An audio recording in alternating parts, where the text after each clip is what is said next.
Math 230, Quest to College. I'm Joe Vasta, and we are covering 2.1 in this video. Before we cover 2.1, I'm going to introduce us a little to set theory. And let's take a look at what set theory is. Set theory is a whole branch of math. So there are people at universities who will take a set theory class. There are professors. There are some professors, they do research in set theory. So there's still things to be discovered in different areas of math. So in set theory, they study sets. So we need a definition. A set is a well-defined collection of objects.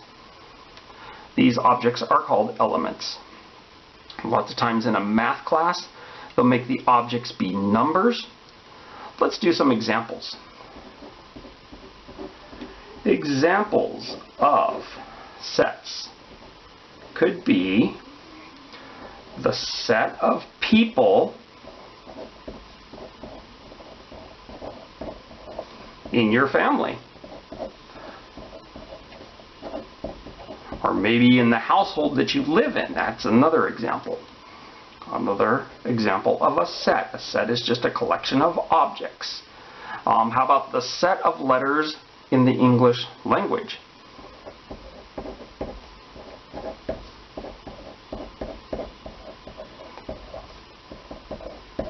I'll just say in the English alphabet.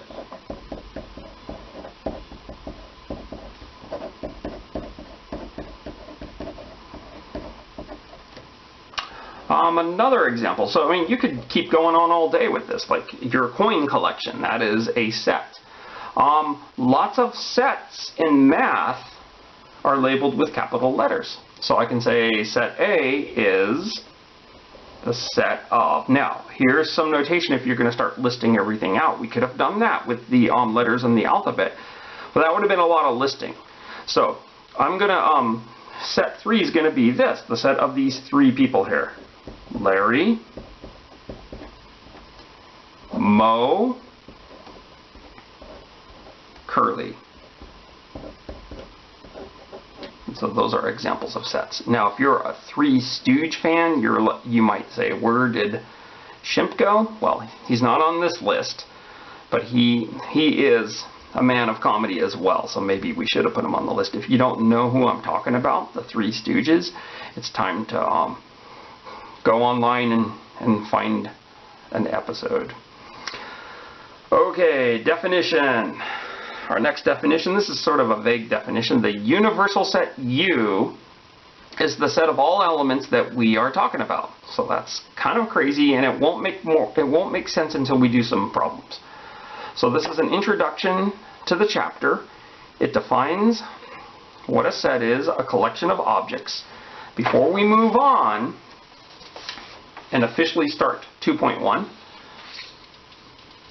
we have, what do we have here? We have our puzzle, and our puzzle for today is figure out, or for this video, is figure out what question mark is. And it is a letter. So we have triangle and a trapezoid, that's that shape there, a square and a circle. So figure out what letter goes right there.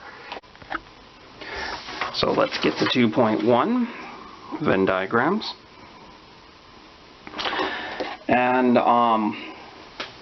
what are we doing with this? Well, Venn diagrams represent sets.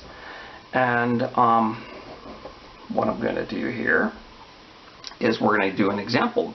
U is the universal set. This is the one we're talking about. The set of all living people. Set of all living people. Okay, so what a Venn diagram is it sort of represents the set. And they're always rectangles like this. And I'm just going to say U, that's my script U, equals people. Or U is people, which sounds like very good grammar there, U is people. And so this is the beginning of the Venn diagram. So the set of all living people, If you're a living person, you live somewhere in this Venn diagram. If you have a cat or a dog, they live outside the Venn diagram. We're not going to be talking about cats and dogs. Okay, so the next thing that I'm going to write is another set. Set F is the set of all living females, or I should really say female people, so that way people don't bring their pets back into discussion on this. So the set of all living female people, that's actually part of our universal set, the set of all living people. And so, I guess in a different color, I'll say F. Since it's part of you, F is called a subset of you, because it's part of it. And so what we're going to do is, if you're a person, you live in this box. If you are a female person, you live in this box as well, and we're going to group them all together and put a circle that represents F. So I'll put the circle right there, and I'll put an F right there to remind us that there's the set of all living female people. Okay, so this is what a Venn diagram, it shows relationships. This is what it does. It shows relationships between sets. Okay, the next set that I'm going to introduce is the set of all living parents. The set of all living parents. Who are people? We better keep reminding everybody that. And so I'm going to draw a circle for this. This is also, P is also a subset of U. So P is going to be represented by a circle inside this Venn diagram, and where's the circle going to go? And so maybe you can think about that. Well, where the circle's going to go is it's going to intersect the other circle. Now, why is that true? Because there are females, there are people who live in the female circle and in the parent circle, and they would be in this little slice right here. Those are called moms. Dads live over here. Okay, they are parents, but they're not females. And of course, now we have our Venn diagram. And the Venn diagram shows relationships between sets. It's very useful even in other classes when you have to catalog things and you're trying to study for a test. Sometimes a Venn diagram will be very helpful. Okay, so what are we doing then in our homework? Your homework, you're going to be drawing Venn diagrams. Okay, so the homework directions say draw a Venn diagram for the following relationships. So we'll start off with this: rodents and mice. Okay, so go like this and draw our Venn diagram. And we have to decide what the universal set is. Now, there is some wiggle room in these problems. There's more than one correct answer. And so you might say, well, wait a minute, aren't mice rodents? So we can make the universal set be rodents. U is rodents. And so that takes care of that one right there. And then we just have to put another circle in here, or just one circle in here, not another. We have to put a circle in there that represents mice. So here it is, mice. So that's one way we can do this problem. Or, I just want to show you that there's more than one way. Some of you may have said, wait a minute, the universal set happens to be animals. Well, that's all right to do. You could say universal set is animals, and that's my U. It's starting to look more pathetic as we keep going. And animals include rodents. So even though animals is not on this list, we can make that the universal set, and then inside we can put rodents. And then of course inside that circle we can put mice. Okay, so in the living female people and living parents we had two intersecting circles. In this Venn diagram right here you have one circle that's completely engulfed in another circle, and then maybe in another one we'll have two circles that aren't even touching each other, and they call them disjoint. So different things can happen with these circles that are representing the sets, rodents, mice. Let's go ahead and do the next one. Now you might want to pause the video and see if you can draw the Venn diagram that represents apples and oranges. Okay, first thing, if you don't know what to do and you're confused, you can't go wrong by doing that.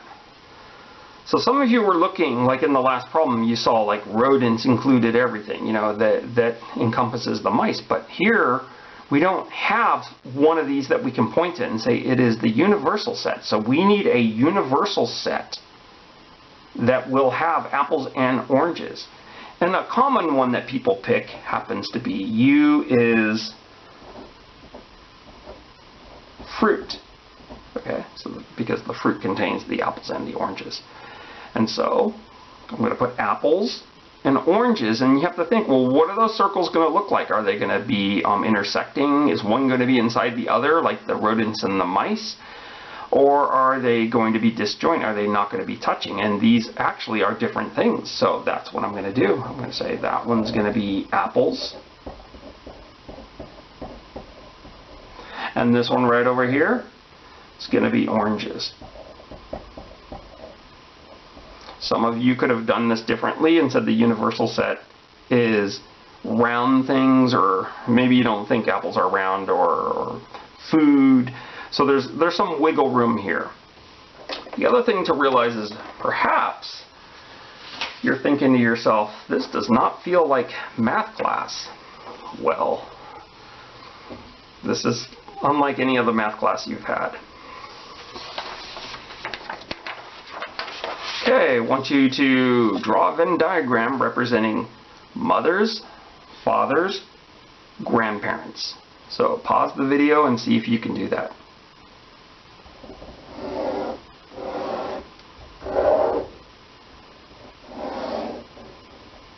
Okay, so I write my big rectangle.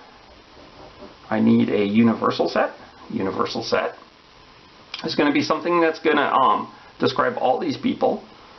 So one thing that you can do is you can say universal set is parents. So that's one thing you can do. The universal set is parents. And there's another thing that I didn't tell you about Venn diagrams I'm going to tell you for the first time. If you can partition the universal set into two sets, then you can do this and then put the things below right here. So this half is mothers, and this half over here is fathers. So we have parents. It's partitioned into two groups, mothers and fathers. So we've taken care of those. And grandparents. So where does grandparent circle go? Well, it goes right in the middle. And we will write grandparents. And so that's one acceptable answer for this problem. I'm going to show you another acceptable answer. I guess I'll just do it on the next page. Or we'll just go like this. Is you can have U is parents. And you can do it in this case here. You make a circle and you say that circle is mothers. And by default, what has to be outside that circle? If you're outside that circle, inside the rectangle, you would, by default, would be a father. So you actually don't have to label that. And then grandparents circle, where would that go? Well, actually I wasn't planning well on this, but it would intersect. Because right here in the middle, that would be your grandmothers.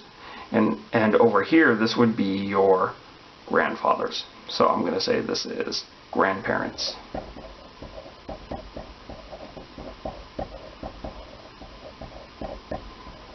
So there's a lot of other ways to do these problems, and you'll get some practice when you do your homework. So what I'm going to do now is I'm going to turn it over to PowerPoint. We'll see something on PowerPoint, an application to Venn diagrams. Okay, leap year. We'll see an application of Venn diagrams. A leap year is a year that has a February 29th. We call February 29th a leap day. The reason we have leap years is because the Earth goes around the sun a little more than 365 days. What is a leap year? Every year divisible by 4 is a leap year. That is what I've been told. But actually, leap years are a little more complicated. Except if that year is divisible by 100. So that would then throw that out in terms of being a leap year. Unless that year is divisible by 400. So this is rather complicated because there's an exception to the exception. And what I've been told in grade school was not the whole truth. So let's go ahead and make this a little bit more easy to look at by doing a Venn diagram. So what we have here is we have leap years using the Julian calendar. The Julian calendar was named after Julius Caesar. Okay, so we have the years, that's like the universal set.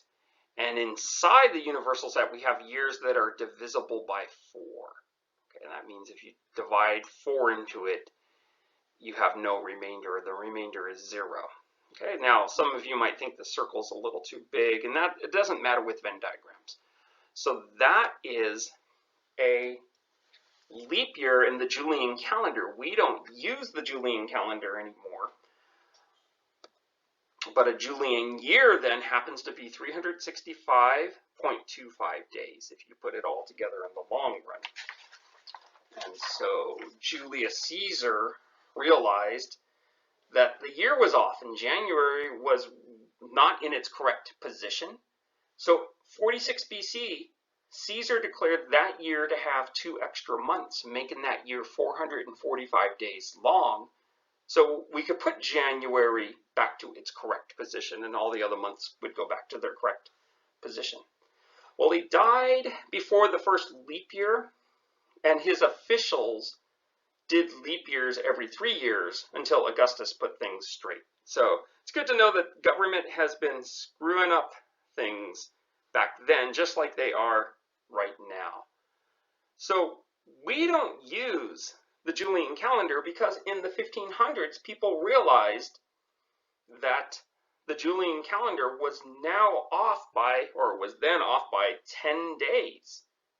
So this is what happened. They went ahead and adopted something called the Gregorian calendar. The Gregorian calendar does the leap years like I said. It's a leap year if it's divisible by 4. Okay, so that's in there. But then if the year is divisible by 100, then it's not a leap year. But then if it's divisible by 400, then it's back to being a leap year again. So let's get this straight with Venn diagrams. It organizes the information, but I should put some dates in there. But before I do that, I want to point out that the Gregorian year is 365.2425 days. And dates like 1991, 2015, 2017, they are not divisible by 4. You could actually just take the last two numbers like 91, 15, 17 and see that is a good divisibility test by 4. 4 doesn't go into those nicely. Things that are divisible by 4 but not divisible by 100, which fall into that first bigger disk, would be 2016 and 1984. So 4 goes into it, but 100 does not go into each of those numbers nicely. So things that go in the next disk would be 1900, which is divisible by 100 and also by 4, but is not divisible by 400, and the year 2100. So the year 2100 will not be a leap year, and many people will be confused because they'll think it is. They think it should be. Things that go right in the center are divisible by 400 as well, like the year 2000 and the year 2400. So that is how you do leap years in the Gregorian calendar. It's called the Gregorian calendar because it was Pope Gregory the 13th who got this going. He didn't come up with the scheme, but in 1582 he left 10 days out of October in Spain and Poland, where he had power over. So it went from October 4th to October 15th, keeping the same sequence of the days of the week. So if your birthday was like October 10th, then that was a sad year for you. So everybody kind of removed those 10 days differently. Sweden opted to remove those 10 days gradually over 40 years, and British Empire, including America, changed in 1752. So that is the deal. The Gregorian year will not fall one day behind until after 3700. Now there are some people who still go off of the old calendar, the Julian calendar, and one place that I read about was an island off of Scotland called the island of Fala, or Bird Island. And last time, when I was reading this, when they investigated it, there's like 40 inhabitants, and they never adopted the Gregorian calendar, which means they are about 12 days off. Christmas for them is January 6th, and New Year's Day is January 13th. So hopefully this illustrates Venn diagrams. We'll get back to the lecture and tell you the solution to the puzzle. So the answer to the puzzle, if you're interested, what is question mark? Well, question mark, maybe you figured this out, happens to equal W. Because in the trapezoid, you can put the letters that are together in this trapezoid shape here. That would say, you can rearrange them so they say winter. The circle is spring. The triangle is summer. And the square is autumn. So question mark is W. You guys have a good day. The next lecture will be 2.2.